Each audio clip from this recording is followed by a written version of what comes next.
बच्चों good morning. आज हमारा नया टॉपिक है बैंकिंग अध्याय 8 से, जिसमें दो टॉपिक है आवर्ती जमा खाता और सावधि जमा खाता, जिनमें से आज हम अध्ययन करेंगे आवर्ती जमा खाता का। इस अध्याय से 5 नंबर के प्रश्न पूछे जाते हैं। तो सबसे पहले समझने का प्रयास करते हैं आवर्ती का मतलब क्या होता है। अंग्रेजी में होता है रिकरिंग डिपॉजिट अकाउंट, जिसे हम शॉर्ट फॉर्म में आरडी खाता भी कहते हैं। तो यहाँ पर देखें रिकरिंग डिपॉजिट अकाउंट के बारे में। तो आवर्ती का मतलब होता है माह में जमा किया जाना, मतलब ये ऐसा खाता है जिसमें हर माह पैसे जमा किए जाते हैं। कब तक? निश्चित अवधि तक। जैसे हम मान लो जाए 1 वर्ष के लिए हम खाता खुलवाते हैं तो 1 साल तक जमा करेंगे, लेकिन इसको हर महीने जमा किया जा रहा है तो ये भी जो अवधि होगा वो भी क्या होगा, माह में होनी चाहिए। एग्जाम्पल के माध्यम से समझने का प्रयास करते हैं। एक विद्यार्थी है, मान लेते हैं कुमारी हर्षिता, है ना। इसके पिताजी ने एक खाता खुलवाया, कहाँ पर? पोस्ट ऑफिस में। खाता का नाम है आवर्ती खाता। आवर्ती खाता जिसे हम आरडी खाता भी कहते हैं। मान लेते हैं कि इसके खाते में हर महीने मासिक जमा राशि, यानी कि हर महीने इसके खाते में 100 रुपये जमा किया जाता है। 100 रुपये, इसको हम पी से व्यक्त कर लेते हैं। और समय क्या होगा? माह की संख्या को बताएगी। समय ही है ये, तो समय को हम किस में कन्वर्ट कर देंगे? माह में। मान लिया जाए समय दिया है 1 वर्ष तक हम जमा करते हैं। क्योंकि हम डायरेक्ट एक साल में नहीं कर रहे हैं, महीने में कर रहे हैं, इसलिए वर्ष को हम किस में बदलना पड़ेगा? माह में बदलना पड़ेगा। तो माह की संख्या को हम n से डिनोट कर देते हैं। तो n बराबर हम लिखेंगे 1 वर्ष बराबर होता है 12 माह। 12 माह। लेकिन मान लिया जाए हम 1 वर्ष के लिए जमा करते हैं, लेकिन हो सकता है माह की संख्या क्या हो? ज़्यादा हो। यानी मान लो जाए समय है 2 वर्ष के लिए, तो हम क्या करेंगे? समय को माह में बदलेंगे तो किससे गुना करना पड़ेगा? 12 से, क्योंकि 12 महीने में 1 वर्ष होता है। तो 2 गुना 12 से गुना कर देंगे तो माह की संख्या में बदल जाएगी। तो 12 गुना 2 24 माह। ये व्यवहारिक है, इसे आप मौखिक भी जानते होंगे। इसी प्रकार मान लो जाए समय हमें बढ़ा दिया जाए, n बराबर 3 वर्ष दिया जाए, तो हम वर्ष को क्या करेंगे? माह में बदल देंगे। तो n बराबर 3 गुना 12 करेंगे तो 12 तिया क्या हो जाएगा? 36 माह। यदि एग्जाम्पल के थ्रू और भी आएंगे, यदि हमें वर्ष दिया जाए, समय दिया जाए 10 वर्ष के लिए, तो 10 वर्ष को हम क्या करेंगे? माह में बदलेंगे। तो 10 गुना क्या करेंगे? आप 12 करेंगे तो क्या होगा? 112 माह होगा। तो इस तरह से हम इसे समझ सकते हैं। तो आइए हम समझने का प्रयास करते हैं कि कुमारी हर्षिता के पोस्ट ऑफिस खाता में 1 वर्ष में कितना राशि जमा किया गया। जितना राशि जमा किया जाएगा वो उसका मूलधन कहलाएगा। चूँकि ये माह में जमा की जा रही है, इसलिए माह में कितना जमा किया जा रहा है? 100 रुपये। कितने महीने तक? मान लेते हैं 12 महीने तक। तो 12 से गुना करेंगे तो दोनों मिलाकर कितना होगा? 1200 रुपये। तो 1200 रुपये क्या होगा? मूलधन होगा। तो ये 100 क्या चीज़ को बता रहा है? देखेंगे 100 जो बता रहा है मासिक जमा राशि को, और 12 किसको बता रहा है? माह को। यानी कि दोनों को गुना करेंगे, यानी P और N को, तो हमें क्या मिलेगा? मूलधन मिलेगा। तो यहाँ पर 1200 क्या है? आपका मूलधन है, मूलधन। तो ये क्या चीज़ है? 100 रुपये जो है आपका मासिक जमा राशि, मासिक जमा राशि है। और गुना 12 क्या है? माह की संख्या, माह की संख्या। तो इसे हम लिख सकते हैं शॉर्ट फॉर्म में, मूलधन बराबर मासिक जमा राशि P और माह की संख्या को N। तो इस तरह से मूलधन की जगह हम क्या लिखेंगे? P इंटू N का गुना करेंगे। तो आइए हम सूत्र को जानने का प्रयास करते हैं।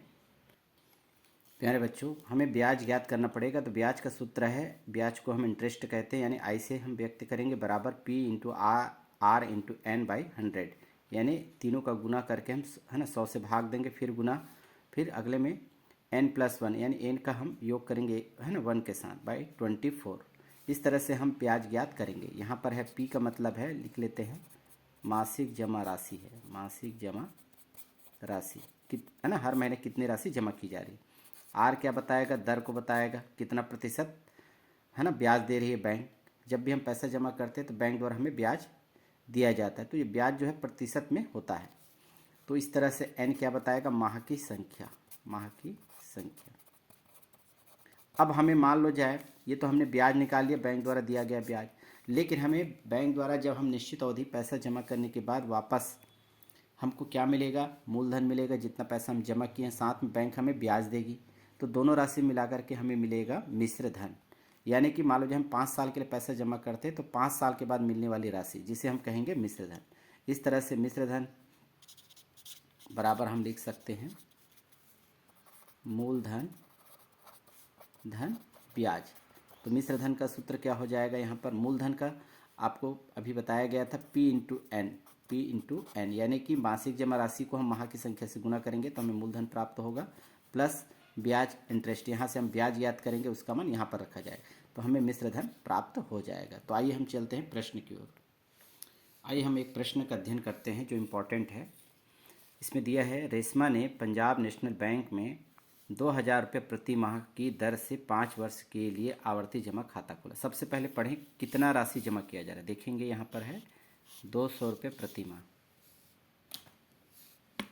दूसरा दिया है कितने वर्ष के लिए, 5 वर्ष के लिए। कौन सा खाता खोला, आवर्ती जमा खाता खोला। और ब्याज कितना दे रही है, ब्याज की दर है 6%। तो 5 वर्ष के बाद कितनी राशि उन्हें प्राप्त होगी, क्योंकि 5 साल के लिए जमा किया गया है तो 5 साल के बाद वो राशि प्राप्त होगी। तो हमें क्या क्या दिया गया है, देखिए जमा की जाने वाली राशि है 200 रुपये, है ना, ब्याज की दर 6% और समय है 5 वर्ष। ठीक है, तो चलिए हम सवाल को अध्ययन करेंगे। तो सबसे पहले लिखेंगे दिया गया है, और क्या दिया गया है यहाँ पर हम लिखेंगे मासिक जमा राशि, मासिक जमा राशि, इसे हम P से व्यक्त करेंगे और ये है 200 रुपये। रुपये जरूर लिखें। दर कितना प्रतिशत है, R से व्यक्त करेंगे 6%। और समय आपको बताया गया है माह की संख्या के रूप में बताना है, माह की संख्या लिख सकते हैं इस तरह से दोनों को हम, और इसे हम N से व्यक्त करेंगे। और समय कितना दिया गया है, 5 वर्ष। तो वर्ष दिया गया, इसे आप माह में बदल दीजिए, आपको तरीका बताया गया है। 5 का गुना हम 12 से करेंगे तो हमें माह की संख्या प्राप्त हो जाएगी। 12 गुना 5 60 होगा, माह की संख्या होगी 60 माह। इस तरह से हमें P, R और N का मान प्राप्त हो गया। एक खाता के बारे में भी लिखे, कौन सी खाता है, आवर्ती जमा खाता। अब हमें सबसे पहले ब्याज की गणना करनी है। तो ब्याज के लिए हम सूत्र लगाएंगे, हम जानते हैं ब्याज को I से व्यक्त करते हैं PRN बटा 100 गुना कोष्टक में है फिर N+1 बटा 24। चलिए इसको सॉल्व करते हैं। तो I is equal to P का मान हमारे पास है, देख पा रहे हैं 200 रुपये है, 200 लिखेंगे, गुना R का मान है 6%, N का मान अभी देखिए 60 है तो 60 फिर बटा 100। आराम से काम करें, कोई गड़बड़ी नहीं होगी। N का मान लिखेंगे 60 + 1/24, इस तरह से। अब कैंसिल करना है तो सबसे पहले सिंपल तरीका है, सबसे पहले 100 नीचे दिखाई दे रहा है, 200 में 2 शून्य दिखाई, 2 शून्य 2 शून्य पहले काट दें, गलती होने की संभावना होती है ना। फर्स्ट स्टेप में इतना ही करें। अब जो बचे हुए उसको वैल्यू को यहाँ लिखेंगे। यहाँ पर बचा है 2 गुना 6 गुना 60, नीचे कट गया यहाँ पर, गुना 60 में एक जोड़ेंगे तो क्या होगा 61, है ना, पूरे का बट्टा ये हम 24 लिख सकते हैं, सभी पद गुना के रूप में है इसलिए। अब यहाँ पर देखेंगे ऊपर है 2, 6, 60 और 61 और नीचे में है 24, तो 24 से कोई ना कोई संख्या यहाँ कट जाएगी। 24 से हम इसमें 2 से काट सकते हैं, 2 से काटेंगे, 2 1 कम 2, 2 दूनी 4, 12 बचेगा। 12 को हम 60 से काट सकते हैं या 6 से भी काट सकते हैं, तो 6 से काट लेते हैं, 6 1 6, 6 दूनी 12। फिर थोड़ा सा और स्टेप सरल कर लेते हैं, यहाँ पर बचेगा 60 गुना 61, है ना, 60 गुना 61 बटा क्या बचा है 2 बचा है। 2 से 60 को फिर कैंसिल कर सकते हैं, तो काटेंगे तो हमारे पास आएगा 2 1 कम 2 3 6 2 शून्य, यानी 30 बचेगा ऊपर में, 30 गुना 61 और गुना करेंगे तो हमें ब्याज के बराबर प्राप्त होगा 30 गुना 61 18 30, यानी 1830 रुपये प्राप्त होगा। ये हुआ हमारा ब्याज का मान। चाहे तो आप चिन्हांकित कर लीजिए, इस तरह से घेरा लगा लीजिए ताकि स्पष्ट रूप से दिखाई दे। अब हमें ज्ञात करना है 5 साल में कितनी राशि प्राप्त होगी। तो अभी हम आपको एक सूत्र बताए थे, 5 साल बाद मिलने वाली राशि अर्थात मिश्रधन का मान ज्ञात करेंगे। तो लिख सकते हैं मिश्रधन के स्थान पर 5 वर्ष बाद मिलने वाली राशि,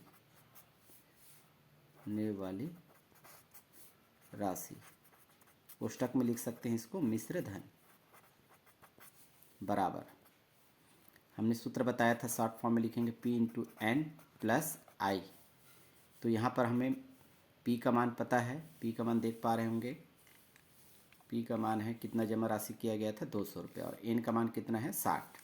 तो P की जगह लिखेंगे हम, है ना, 200 गुना N की जगह लिखेंगे 60 प्लस आई का मान अभी ज्ञात किए 1830। कई बच्चे इसमें कमज़ोर बच्चे रहते हैं, वो गलती करते हैं। यहाँ पर गुना पहले दिया गया तो सबसे पहले गुना का प्रयोग करेंगे, उसके बाद जो मान आएगा उसके साथ जोड़ेंगे, ध्यान रखेंगे। इन दोनों का गुना कर दें तो 6 का गुना 2 से करें, 6 दूनी 12, 1 2 3 शून्य है तो 3 शून्य सीधे लगा सकते हैं, प्लस 1830।